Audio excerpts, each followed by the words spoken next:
So if they go to that meeting on Zoom,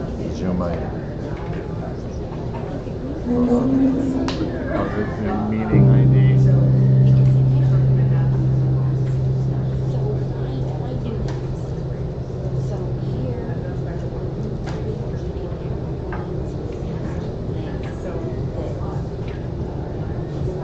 tell you what is their emails?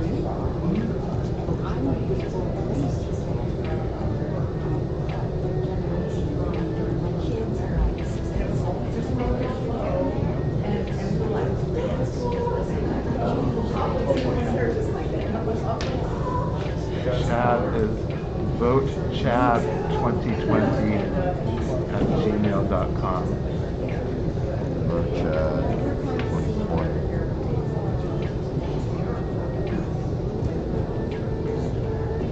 Ian is Ian@schlakman.com. SCHLAKMA. Okay.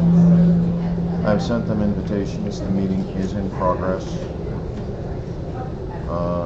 The volume is turned down on this, so you cannot hear them when they ding, so it doesn't interrupt the ongoing.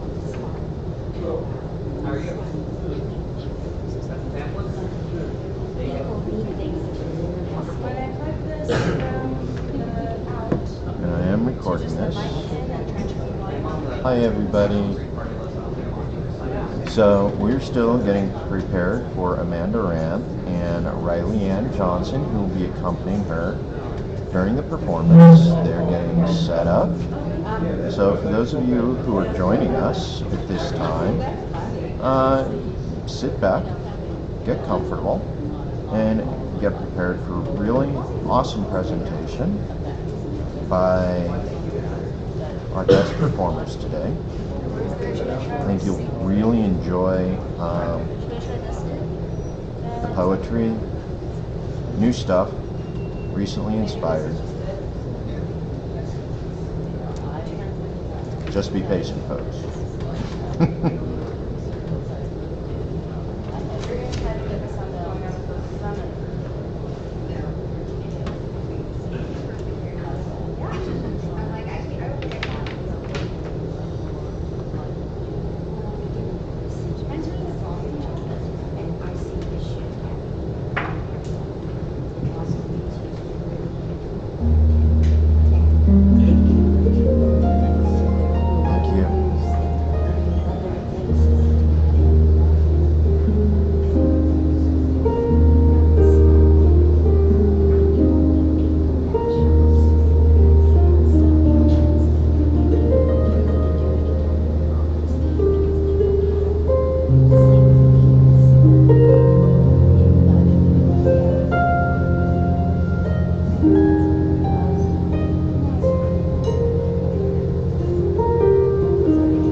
Is that better? Is that better? Okay.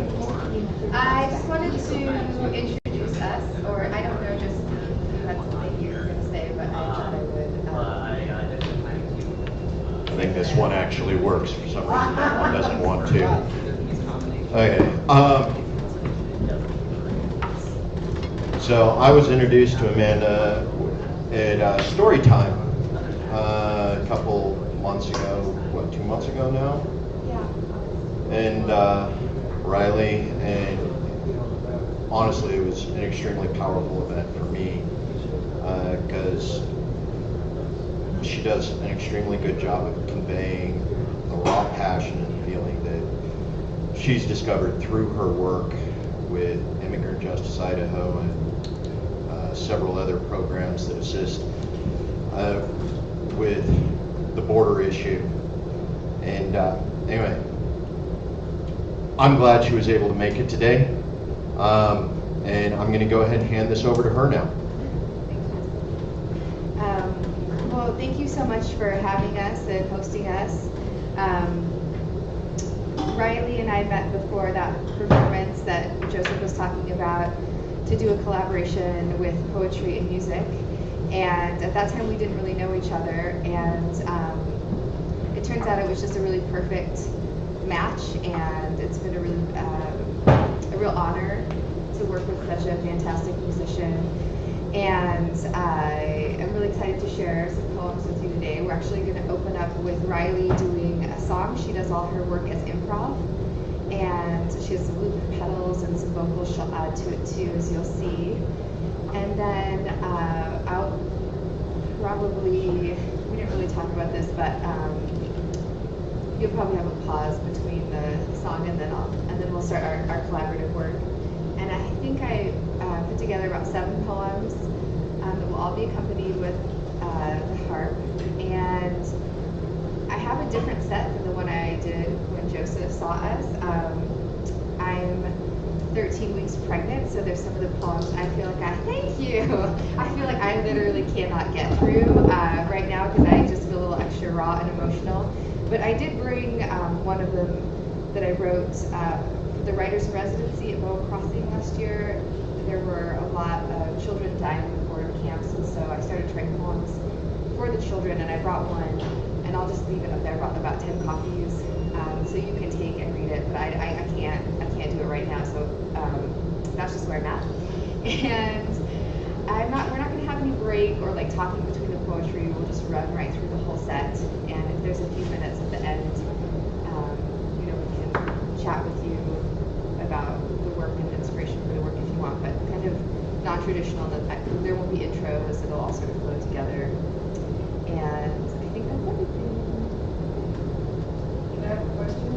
Sure. How do we know, like, what the name of what you're doing, so we can have some kind of clue into what we're listening to?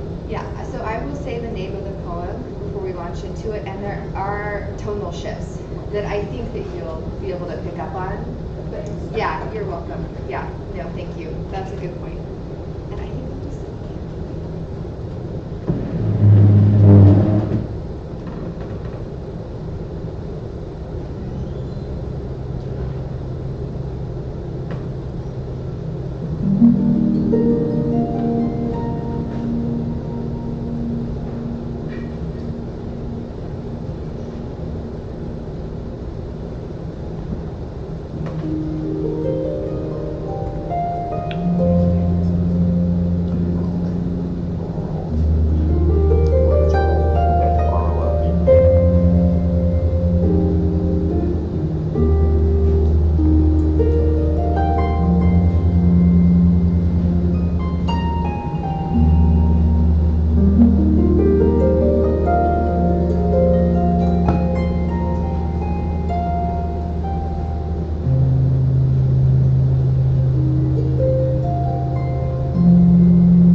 things our grandmothers whispered in our ears. When yellow turns a cyclone down the street, when lights lance across the yard, and black crows fill the trees, calling out the names of the dead, the veil is thin. Walk towards the story. We are guided by the great wheel turning, turning in the sky. Do you see the blur? She beckons you deeper into her wide eye, where all our stories are buried and remembered, buried and remembered. On the black back of a crow, I left you something. It looks like a rainbow you can touch. Can you catch the softness? Can you imagine the flutter? When you see them, you know the death season is following swiftly on their wind. If you walk the icy edge of river's mouth, you will see me, you will see me, frozen in the round stones, written like a poem, between the blue cracks and the green moss, a latent hunger. Because water remembers, because water remembers, because water remembers the edges of your heart, where the break healed but never quite, the soft fray, like an unraveling of petal bones.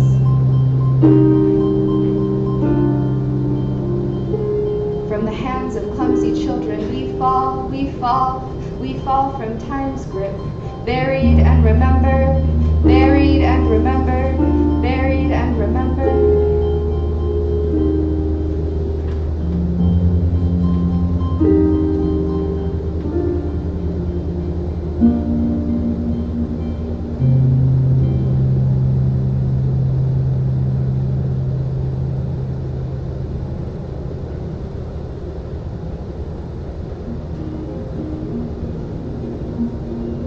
The in-betweens.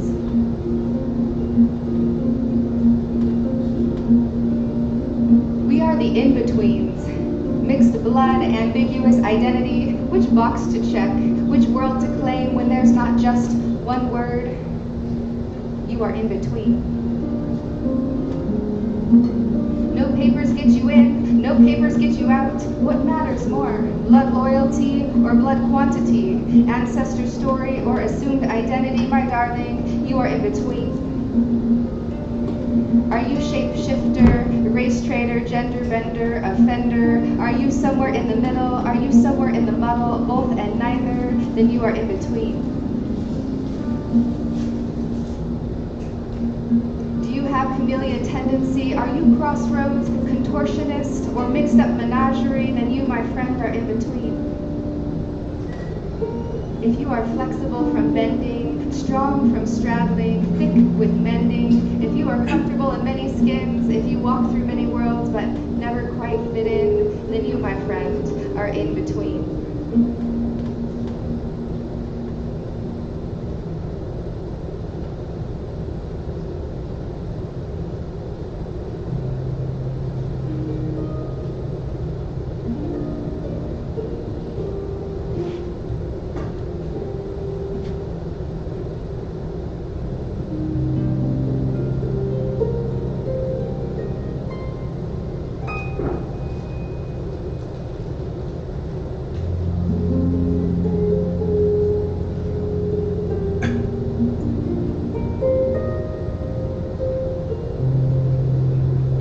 Open letter to the white lady who calls herself a medicine woman.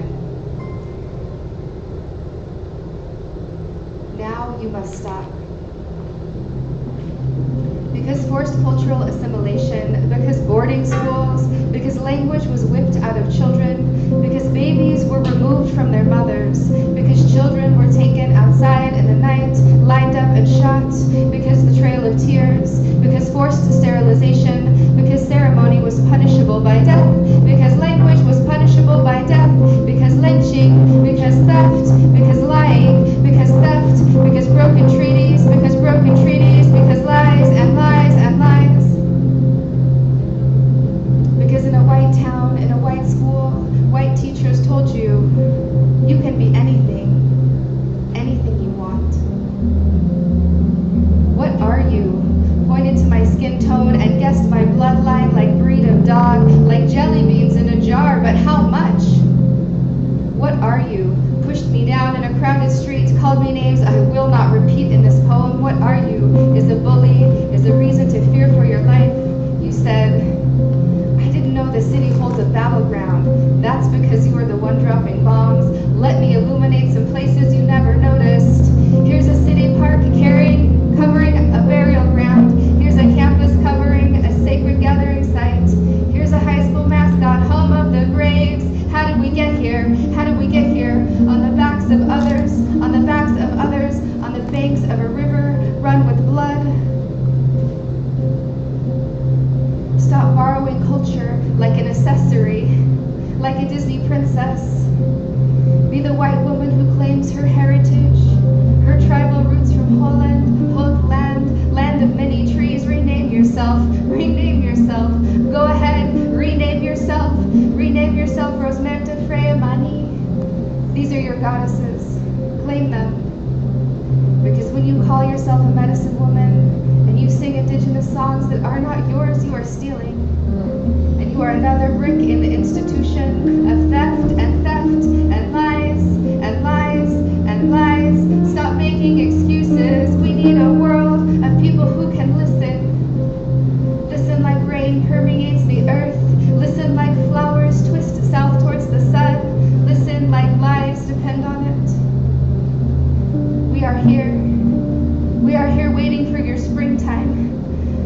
Some of us are praying and some of us are cursing, but we are not letting you go.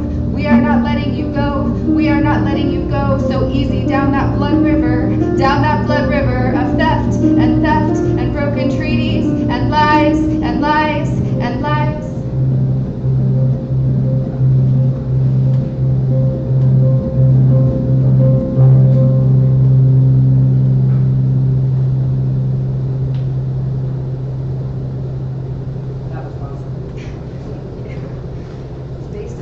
Story. Solid.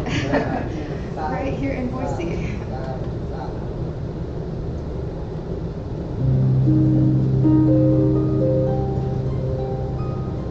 This one I wrote for my son when I was pregnant with him.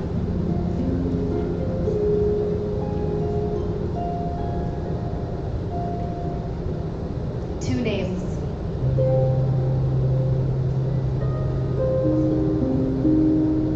You will have two names. Because this country you are born into has been built and sharpened and cleaned by many hands that do not mix. Just ask the woman running the Mexican market on 12th, or the checker at the co-op on 2nd. Just ask la gente at the discoteca, or the folks in the dive bars downtown. They will tell you, esta gente no viene aquí. These people, they don't come here. And even though half of America is being born brown, or half brown at least, like your half-breed mother, you may find it hard to get in on the parties, or the good jobs, or the poetry circuit. And some people will call you Saul, a sound that rolls like a ball off the tongue, and some people will call you Saul, the raw followed by a gentle coo. And you will walk in two worlds because you were born to in-betweens. You will dance lines of race and culture like your parents, who are part shapeshifter. And at times you will think you can belong anywhere. And at times you will think, I'm an outsider everywhere. And I hope you can keep the pleasantries that brown folks seem to enjoy and always ask people, how are you doing? Before asking a question or worse, making a demand. And I hope you can show up on time because white people hate it when you arrive late. But your best strategy for being habitually tardy is to stroll in like you were meant to be, because there are always those who will want you silent or disappeared or dead. And I would like to tell you that times are getting better, that we had a black president when you were born, that you will grow up in some post-racial America, but I will not lie to you, so I will tell you this. Be comfortable in your own skin. You are beautiful no matter what the magazines and movies is a treasure some would like to bury in prison walls or sidewalk graves. Buy your tortillas at the market where they are made by hand. Grow your own tomatoes so you never have to guess they were picked for fair wages or free from poison. And revel, revel, revel, my dear, when you find your tribe. It's almost always temporary. And remember, when you feel alone, you are not the only one. You are not the only one. You are not the only one living with two names.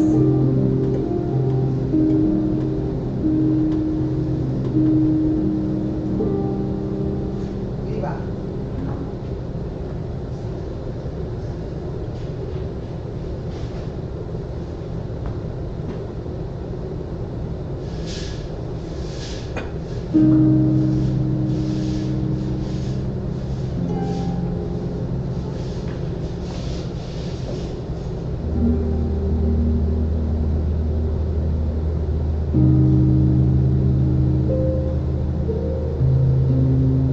Seeds. It did not matter that they covered her past with blankets of sand. She was the seed buried deep, rose from the water of the earth, lost child, baby born an orphan. Every seed is. Somehow, her bones remembered, started singing her language, cutting through the smoke, streaked valley, fires burning all night, flying, survival. She was wailing, ancient and grinding, blue corn into dust, the yellow striped squash aching on the vine. It was time. Pried away with heavy thumb. She was once in the downy husk of sisters, wrapped tight in a bed of silk. And they did not know what to do with this child speaking tongues. Her skin their buried secret, her song their greatest shame. And she was wailing ancient. She was grinding greatness, spun over wood fire until she puffed and bubbled.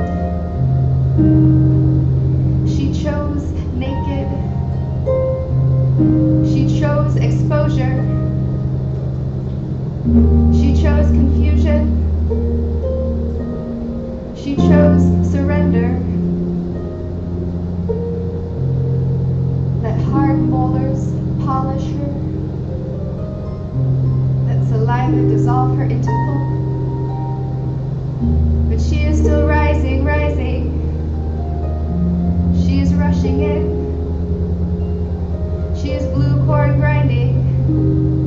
She is remembering when.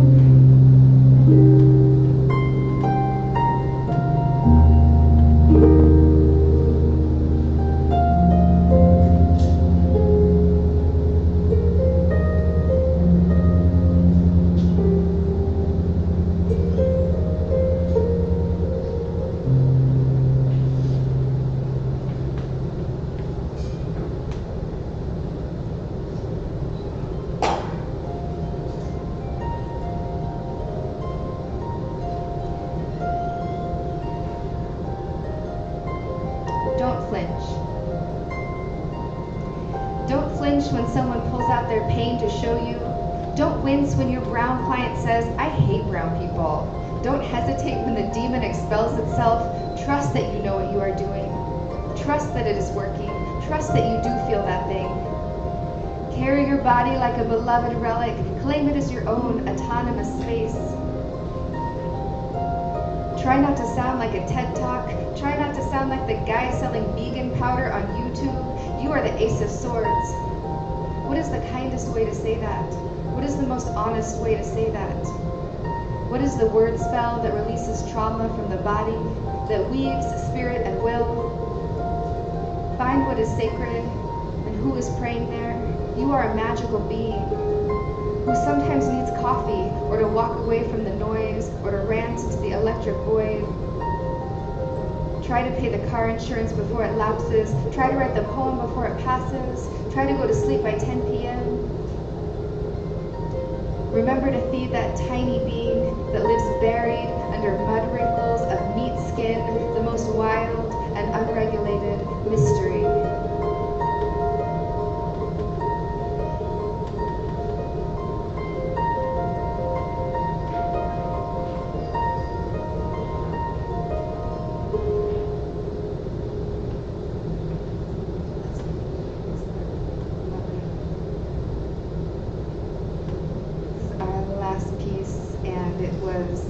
Written in response to a short Afrofuturism called Poomsie. You might be the first person I've ever say that they've actually watched that. I will say, yeah! It's so good. It's really good, It's y'all. so good. It's Check 20 it minutes out. long. Poomsie, just Google it. Really It's on good. YouTube.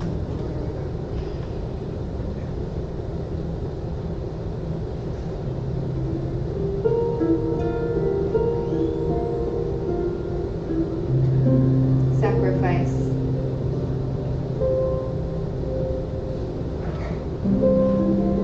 The mother always lays down her body for the seed, lays down her water for the seed, lays down her safety for the seed. And what do we lay down for our mother? What do we lay down for the deaths her skin betrays? What do we lay down for the small lives, for the voles, for the anthropods?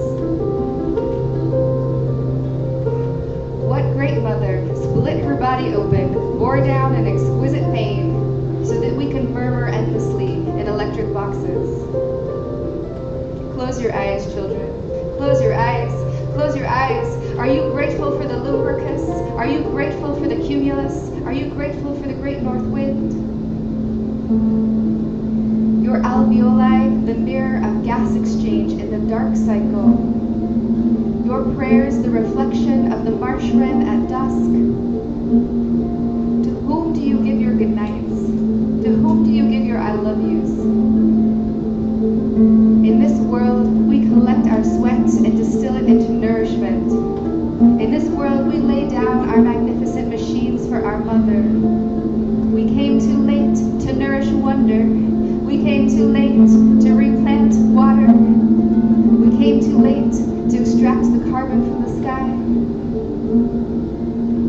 Beyond this waste, there is a promise. Beyond this fear, there is a trust. The leaves lay down their bodies each year. Their bodies each year. The branches lay down their bodies each year. Their bodies each year. We lay down our bodies each year. Our bodies each year, because death is nourishment. Because death is justice, and nothing here is wasted. Our mother will continue to create and destroy, long after all our names are forgotten. Create and destroy, create and destroy. She is codex and compass. Create and destroy, create and destroy.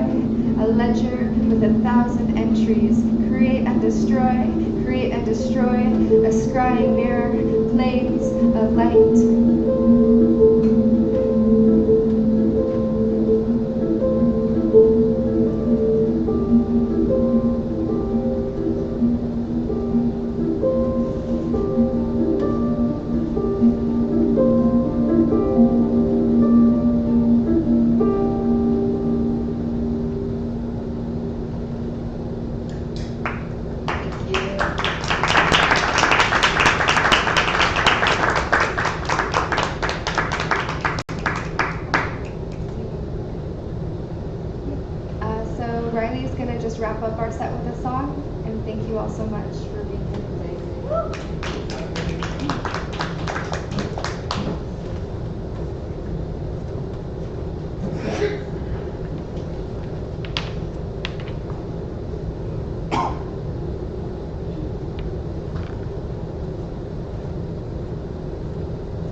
talking about that a little bit last night, and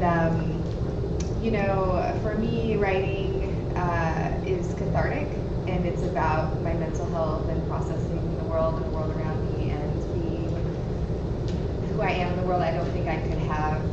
I don't think I could live without my art, and I don't always know why I feel compelled to do this piece. I was sharing with Riley that I was very shy and solitary for most of my childhood, and then I was part of a community theater project, and they would sort of take folks and do theater games and turn you into a performer, and that gave me a love and an understanding for performance that I didn't have before that. But someone kind of pushed me on stage, basically, and then now I feel like it's a part of who I am, but I don't really know if that's a good answer.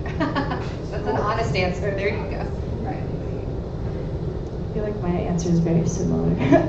Well, at least to the first part, I didn't get pushed on stage in maybe the same way, but I think, yeah, my mental health would be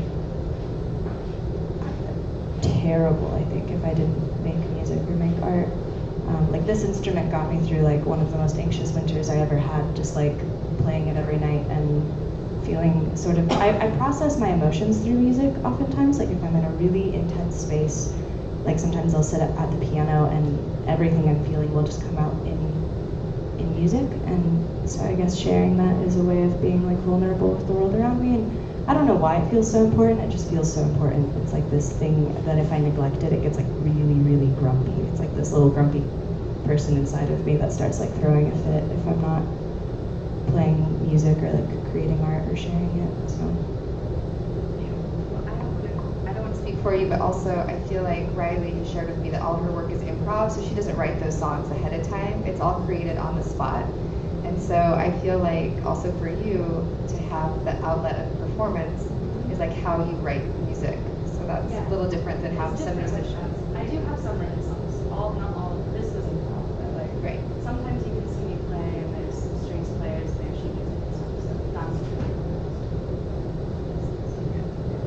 Thank you for letting us share your feelings. It was very personal. Thank you.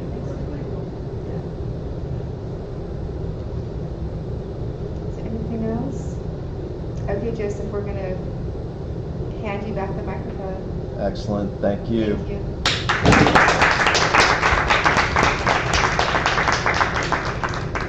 Glad you could all make it today. We're going to take a few minutes to transition and prep the stage and the environment for our debate.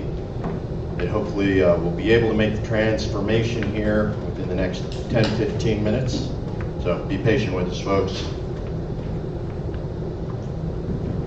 Can we take a picture with them? Absolutely. I like them. I want my picture with them. Please. Like, I'm a part of them now. It's definitely like, oh. There's gotta be. Hey, Chad. I don't know how that's gonna work. We're working on getting things set up. Photography. Did you need me for something? No. Oh, I thought you said my name. Do you need me to lower that light? Looks like. No, we should be good. Okay. Okay.